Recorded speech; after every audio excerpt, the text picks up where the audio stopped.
প্রিয় দর্শক আসসালামু আলাইকুম। আজ আমি আপনাদেরকে দেখাবো যে জেন্টামাইসিন ইনজেকশনের ব্যবহার। ঠিক আছে, জেন্টামাইসিন ইনজেকশন আমি ইনজেকশনটা আপনাদেরকে দেখাইতেছি। এই যে দেখা যাচ্ছে, দেখুন জেন্টামাইসিন ইনজেকশন। জেন্টামাইসিন ইনজেকশন কোন কোন ঔষধে ব্যবহার করা যাবে, জেন্টামাইসিন ইনজেকশনের side effect, gentamicin injection pregnancy safe নাকি প্রেগনেন্সি সেফ নয়, জেন্টামাইসিন ইনজেকশনের ডোজিং এবং জেন্টামাইসিন ইনজেকশন কোন কোন রুটে আপনারা ব্যবহার করবেন তা আমি আপনাদেরকে বলবো। তো শুরু করতেছি জেন্টামাইসিন ইনজেকশন সম্পর্কে। দেখুন, জেন্টামাইসিন একটি ব্রড স্পেকট্রাম অ্যান্টিবায়োটিক ইনজেকশন। ঠিক আছে, এটি গ্রাম পজিটিভ এবং গ্রাম নেগেটিভ দুই ব্যাকটেরিয়াতেই কাজ করে। জেন্টামাইসিন ইনজেকশন দেখুন গ্রাম পজিটিভতেও কাজ করে, আবার নেগেটিভতেও কাজ করে। কিন্তু এই জেন্টামাইসিন ইনজেকশনের ব্যবহার সব থেকে কোন কোন ঔষধে, গরু ছাগল অর্থাৎ পশুর ক্ষেত্রে কোন কোন ঔষধে ব্যবহার করা যাবে, সব থেকে ভালো প্রযোজ্য কোন কোন ঔষধে দিলে দ্রুত রেজাল্ট আসবে তা আমি আপনাদেরকে বলবো। দেখুন, gentamicin injection broad spectrum antibiotic হওয়ার কারণে এটি গ্রাম পজিটিভ এবং গ্রাম নেগেটিভ দুই ব্যাকটেরিয়াতে কাজ করে। এখন জেনে আসা যাক ঔষধ সম্বন্ধে। দেখুন, গরু বা ছাগলের যদি দেখেন যে গরু ও ছাগলের মধ্যে ইউরিনারি ইনফেকশন, ট্রাক ইনফেকশন অর্থাৎ যদি কোনো ধরনের ইনফেকশন হয় তাহলে আপনারা জেন্টামাইসিন ইনজেকশন ইউজ করতে পারবেন। জেন্টামাইসিন ইনজেকশন সব থেকে ভালো কাজ করে ঘা পাচড়ায়। হ্যাঁ, যেটা আমি বলতেছি এটাই সত্যি যে সব থেকে ভালো কাজ করবে ঘা পাচড়ায়। যদি কোনো গরু বা ছাগলের বা অন্য কোনো পশুর যদি ঘা হয়ে থাকে তাহলে অবশ্যই জেন্টামাইসিন ইনজেকশন ইউজ করতে পারেন। সব থেকে ভালো জেন্টামাইসিন ইনজেকশনের রেজাল্ট হলো যদি গরু এবং ছাগলের যদি আখের মধ্যে অর্থাৎ চোখের মধ্যে যদি ছানি পড়ে যায়, চোখের মধ্যে ছানি পড়ে, অনেকেই দেখে থাকেন যারা গৃহপালিত পশু যাদের বাড়িতে রয়েছে তারা জানেন যে ছানি পড়লে চোখ কীরকম হয়ে যায়, সাদা সাদা হয়ে যায়। তাহলে যদি আপনারা জেন্টামাইসিন ইনজেকশন ইউজ করেন তাহলে সব থেকে ভালো কাজ করবে জেন্টামাইসিন ইনজেকশন। অ্যান্টিবায়োটিক হিসেবে জেন্টামাইসিন ইনজেকশন চোখের জন্য সব থেকে, চোখের কোনো সমস্যা, চোখ দিয়ে পানি পড়া, চোখের মধ্যে মোয়াত মনে করো পেসুল কাটায়, তারপর মনে করেন যে চোখের মধ্যে চোখ একদমই সাদা হয়ে গেছে, সেক্ষেত্রেও জেন্টামাইসিন ইনজেকশনের তুলনা হয় না। জেন্টামাইসিন ইনজেকশন খুবই ভালো কাজ করে, খুবই ভালো মানের কাজ করে থাকেন জেন্টামাইসিন ইনজেকশন। আর একটিতে আপনারা ইউজ করতে পাবেন যদি নাকের মধ্যে কোনো কিছু ইনফেকশন হয়ে যায় তাহলে জেন্টামাইসিন ইনজেকশন ভালো কাজ করবে। কানের মধ্যে অর্থাৎ কানের মধ্যে যদি কোনো ধরনের ইনফেকশন হয়ে যায় অর্থাৎ ঘা হয়ে যায় তাহলেও জেন্টামাইসিন ইনজেকশন খুবই ভালো কাজ করবে। আর যদি জেন্টামাইসিন ইনজেকশন আপনারা আরেকটি ক্ষেত্রে ইউজ করতে পারবেন, খুবই ভালো রেজাল্ট, একদমই রেজাল্ট, যদি মূত্রনালী সংক্রমণ অর্থাৎ মূত্রনালীতে গরু এবং ছাগলের মূত্রনালী যে রয়েছে সেটিতে যদি কোনো ধরনের ইনফেকশন হয়ে যায় তাহলে অ্যান্টিবায়োটিক হিসেবে জেন্টামাইসিন ইনজেকশনের তুলনা হয় না। এক কথায় জেন্টামাইসিন ইনজেকশন একেবারেই ভালো রেজাল্ট পাবেন। সব থেকে যদি আপনাদের গরু হোক ছাগল হোক যদি মূত্রনালী সংক্রমণ কোনো অসুখ হয়ে থাকে তাহলে জেন্টামাইসিন ইনজেকশনের তুলনা হয় না, অপরিসীম তুলনা, একদমই খুবই ভালো রেজাল্ট। তারপর আপনারা ইউজ করতে পারবেন যদি নিউমোনিয়া হয়ে থাকে সেক্ষেত্রেও ইউজ করা যাবে। আর যদি মাস্টাইটিস হয়ে যায়, গরুর যদি মাস্টাইটিস বা পালান ফুলে যায় সেক্ষেত্রেও জেন্টামাইসিন ইনজেকশন অ্যান্টিবায়োটিক হিসেবে ইউজ করতে পাবেন। যদি ম্যাকট্রাইটিস হয়ে যায় সেক্ষেত্রেও জেন্টামাইসিন ইনজেকশন ইউজ করা যাবে। ঠিক আছে, জেন্টামাইসিন ইনজেকশন সেক্ষেত্রেও ইউজ করা যাবে। কিন্তু আমি একটা জিনিস সাজেস্ট করব যে সব থেকে জেন্টামাইসিন ইনজেকশন ঘা পাসরা অর্থাৎ যে কোনো ধরনের ঘার ক্ষেত্রে খুবই ভালো রেজাল্ট। আর আরেকটা হলো যদি চোখের মধ্যে কোনো কিছু ছানি পড়ে যায় বা চোখ দিয়ে জল পড়ে সেক্ষেত্রেও জেন্টামাইসিন ইনজেকশনের একদমই ভালো রেজাল্ট। জেন্টামাইসিন ইনজেকশন আপনারা ইউজ করতে পারবেন।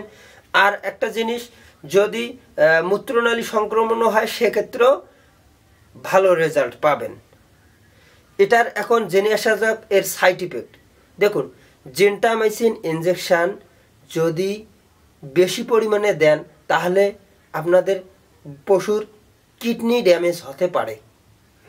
জেন্টামাইসিন ইনজেকশন যদি বেশি পরিমাণে দেওয়া হয় বা জেন্টামাইসিন ইনজেকশন দেওয়ার কারণে কিডনিও ড্যামেজ হতে পারে, পশুর কিডনি ড্যামেজ হতে পারে, লিভারে অ্যাফেক্ট করতে পারে অর্থাৎ লিভারের সমস্যা হতে পারে, লিভার ড্যামেজ হতে পারে। ঠিক আছে, জেন্টামাইসিন ইনজেকশন আর কোন জিনিসে দেওয়া যাবে না, মোটেও দেওয়া যাবে না যদি গরুর টেম্পারেচার হাই থাকে অর্থাৎ গরু ছাগল বিভিন্ন পশুর যদি টেম্পারেচার হাই থাকে অর্থাৎ যদি জ্বর থাকে তাহলে কোনো মতেই জেন্টামাইসিন ইনজেকশন ইউজ করা যাবে না। এই জেন্টামাইসিন ইনজেকশন যদি টেম্পারেচার হাই থাকে তাহলে কোনো মতেই জেন্টামাইসিন ইনজেকশন ইউজ করা যাবে না। আরেকটা জিনিস, জেন্টামাইসিন ইনজেকশন আর কোথায় ইউজ করা যাবে না, জেন্টামাইসিন ইনজেকশন যদি অ্যালার্জিক রিয়াকশন হয়, অ্যালার্জিক অর্থাৎ ফাঙ্গাল ইনফেকশনে হোক যে কোনো ধরনের ইনফেকশন অ্যালার্জিক রিয়াকশন যদি হয় তাহলে জেন্টামাইসিন ইনজেকশন ইউজ করা যাবে না। এখন জেনে আসা যাক যে জেন্টামাইসিন ইনজেকশন যে আমরা ইউজ করব এটার ডোজিং কীরকম, ডোজ কিভাবে দিতে হবে, কতটুকু দিতে হবে। দেখুন, জেন্টামাইসিন ইনজেকশন এটা বিভিন্ন কোম্পানি বিভিন্ন নামে সেল দিয়ে থাকেন। যেমন এখানে জেন্টাভেট রয়েছে, সেমন বিভিন্ন ধরনের আপনারা কোম্পানি পাবেন, ভারত হোক, বাংলাদেশ, পাকিস্তান, আফগানিস্তান, নিউজিল্যান্ড, যে দেশেরই হোক না কেন কম্পোজিশন মেন হলো জেন্টামাইসিন। আর বিভিন্ন নামে ব্র্যান্ড নামে বিভিন্ন নামে তারা প্রোডাক্ট বিক্রি করতে পারে, কিন্তু আমি সেদিকে যাব না, আমি মেন কম্পোজিশন নিয়ে আলোচনা করব। দেখুন, জেন্টামাইসিন ইনজেকশন 10 কেজিতে 1 ml করে 1 থেকে 1.5 ml বা 2 ml পর্যন্ত দেওয়া যেতে পারে। 10 কেজিতে 1 ml, ধরুন আপনার একটি বকরি বা একটি ছাগলের বডি ওয়েট 10 কেজির মতো হয়ে গেল বা 10 থেকে 15 কেজি হলো, এখানে আপনারা 1.5 থেকে 2 ml বা 1 mlও দিতে পারেন। বড় পশুর ক্ষেত্রে যেরকম 200, 300, 400, 500 গাই যদি হয়ে থাকে বা গরু যদি হয়ে থাকে তাহলে সেক্ষেত্রে আপনারা দিতে পারেন 15 থেকে 20 ml বা 20 ml দেওয়া যেতে পারে। এক কথা 100 কেজি বডি ওয়েট হলে আপনারা নিশ্চিন্তে 10 ml দিয়ে দিবেন, কোনো সমস্যা হবে না। তবে আমি একটা জিনিস সাজেস্ট করব যে এই জেন্টামাইসিন ইনজেকশন প্রয়োজন ছাড়া দিবেন না। যে কোনো ঔষধে যে এই জেন্টামাইসিন ইনজেকশন ইউজ করবেন সেক্ষেত্রে কিন্তু আপনারা কখনোই জেন্টামাইসিন ইনজেকশন ওষুধ চিনে তারপর প্রয়োগ করবেন। যেমন আমি বললাম যে যদি ঘা পাসরা হয়ে থাকে আর যদি টেম্পারেচার না থাকে অর্থাৎ যদি শরীরে তাপমাত্রা বৃদ্ধি না পায়, স্বাভাবিক অবস্থায় থাকে, সেক্ষেত্রে জেন্টামাইসিন ইনজেকশন প্রয়োগ করা যাবে। আর একটা জিনিস যে জেন্টামাইসিন ইনজেকশন কি প্রেগন্যান্সি সেফ নাকি প্রেগন্যান্সি সেফ না। দেখুন, জেন্টামাইসিন ইনজেকশন গাভীন পশুকে না দেওয়াই ভালো। জেন্টামাইসিন ইনজেকশন যদিও জেন্টামাইসিন ইনজেকশন গাভীন পশুকে দিলে বেশিটা ক্ষতি হয় না, কিন্তু আমি সাজেস্ট করব যে জেন্টামাইসিন ইনজেকশন প্রেগনেন্ট পশুকে না দেওয়াই ভালো। প্রেগনেন্ট পশুকে আপনারা জেন্টামাইসিন ইনজেকশন দেবেন না। ঠিক আছে, তাহলে ক্লিয়ার হয়ে গেল যে জেন্টামাইসিন ইনজেকশন প্রেগনেন্ট পশুর ক্ষেত্রে প্রয়োগ করব কি করব না। আপনারা প্রয়োগ করবেন না। জেন্টামাইসিন ইনজেকশন একদমই নিরাপদ নয়। যদি প্রেগনেন্ট না থাকে সেক্ষেত্রে আপনারা জেন্টামাইসিন ইনজেকশন নিশ্চিন্তে রোগসিনে প্রয়োগ করতে পারেন। আর একটা জিনিস যে জেন্টামাইসিন ইনজেকশন কোন কোন রুটে দেওয়া যাবে।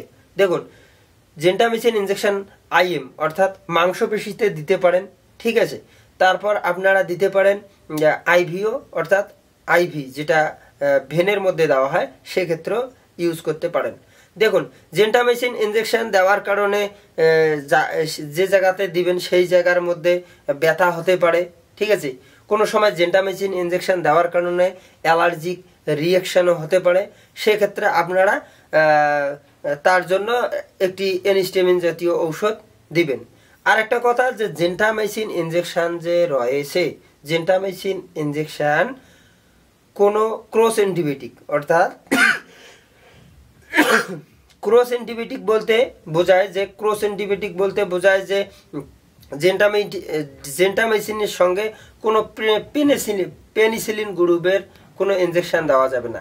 এক কথায় জেন্টামাইসিনের সঙ্গে কোনো অ্যান্টিবায়োটিক অ্যাডজাস্ট করে দেওয়া যাবে না, একদমই যাবে না। না হলে একদমই পুরো সাইড ইফেক্ট হয়ে যাবে এবং লিভার কিডনি ড্যামেজ হওয়ার সম্ভাবনা একেবারে খুবই। তাই জেন্টামাইসিন ইনজেকশন সতর্কতার সাথে লাগাবেন এবং জেন্টামাইসিন ইনজেকশন নিয়ে আপনাদের আর কোনো সমস্যা থাকবে না, ঠিক আছে। আমি যা বলে দিলাম। তো আজকের ভিডিও এই পর্যন্ত। পরবর্তী কোনো একটি ভিডিওতে আপনাদের সঙ্গে আলোচনা করব, দেখা হবে এবং চিকিৎসা সংক্রান্ত বিষয় নিয়ে আলাপ করব, ঠিক আছে। এখন যদি আমার ভিডিওটি ভালো লেগে থাকে তাহলে অবশ্যই একটা লাইক দিতে ভুলবেন না, এবং যারা নতুন রয়েছেন আমার চ্যানেলে নতুন, তারা অবশ্যই চ্যানেলটি সাবস্ক্রাইব করবেন। পরবর্তী নতুন ভিডিও এবং নতুন লেটেস্ট ভিডিও, শিক্ষণীয় পশু চিকিৎসা সংক্রান্ত ভিডিও পেতে চ্যানেলটি সাবস্ক্রাইব করবেন এবং আমার সঙ্গে থাকবেন পরবর্তী ভিডিও পাওয়ার জন্য। আজকের মতো এই পর্যন্তই, ধন্যবাদ।